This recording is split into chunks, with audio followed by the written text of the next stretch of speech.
Little quick update on my parrots.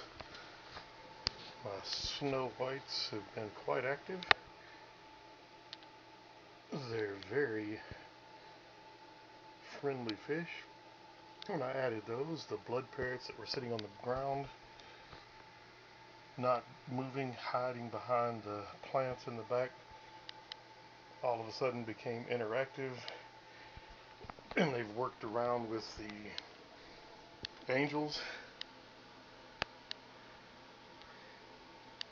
And I did put in a algae eater from one of my other tanks because I noticed the sun was working from behind this tank and starting to cloud it up on the surface of the glass.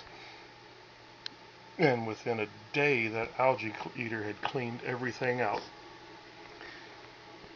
My plants have grown quite well,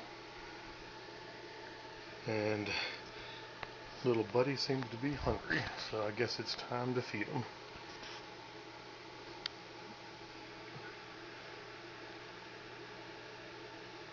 And I've noticed that one has started to get a growth like a frontosa, so he may be the dominant male. If I'm lucky, I'll get some one of these couples to pair off and breed.